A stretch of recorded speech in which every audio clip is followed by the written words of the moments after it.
Pwede ko na gawin yung mga pinaplano. Anong plano? Isang tao lang ang pinagugatan nito. Siya yung binalikan ko. Sisingilin ko siya. Hindi ko inaagaw sa'yo si Natalie kung yun ang iniisip mo. Pero inilalapit mo siya sa taong pinakaayaw ko. Oras na isama mo uli si Natalie kay Clarissa, hindi mo na makikita uli ang anak ko. Marami lang talaga akong gustong linawin. Hindi mo alam kung gaano kahirap ang pinagdaanan ko. Hindi ko lang patayin ng sarili ko. Pero ang inisip ko na lang ang anak natin. I knew it. Stay the hell away from my wife. You don't even trust me? So alam ko mahal mo siya. And I don't know if I can change her mind. Paano hindi malalapit si Natalie kay Monina niyan? Ubus ang oras mo sa pag-aasikaso sa mga ibang tao, hindi mo man lang kaano-ano. Pero sarili mong asawa at anak, wala kang oras. Hindi ako magtataka. Mas pipiliin ni Natalie si Monina kaysa sa'yo.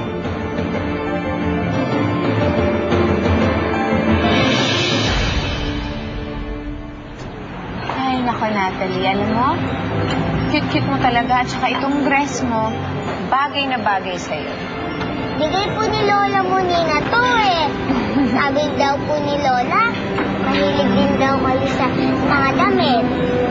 Ay nako, parang ikaw talaga tong bagay. Remember the things that you used to like to do when you were a kid? Ganun na ganun din siya. Kaso ayaw ni Inay eh. Ah, ganun ba? Ayan mo, magmula ngayon, sasamahan ko na kayo ng Lola Monina mo kapag nag-shopping kayo. Talaga po? Ang bait niyo naman po. Sana po hindi na lang po nagaling sa inyong sitay at inay.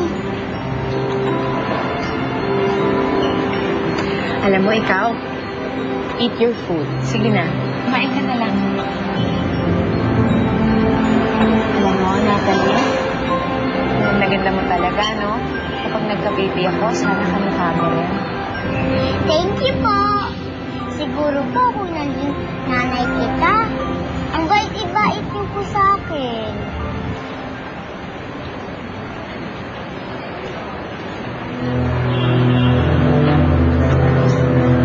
Lisa? Are you okay?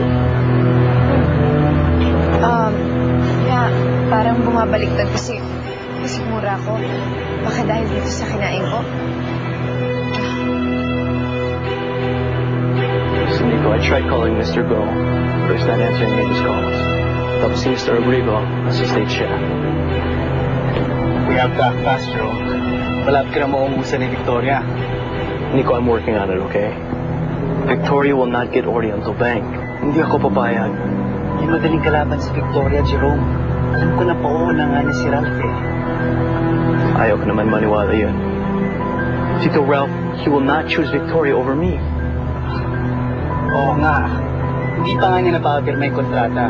Pero sinabi sa akin, umuuna nga daw si Tito Ralph pagbenta sa kanya yung shares ng Oriental Bank.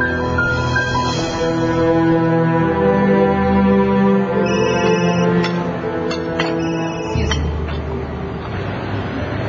Hello?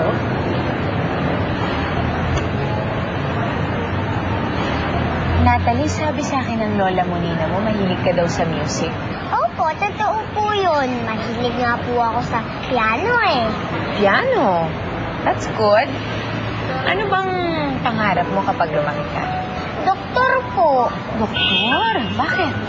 Kasi po gusto ko po mapagaling mga mata ng tatay ko.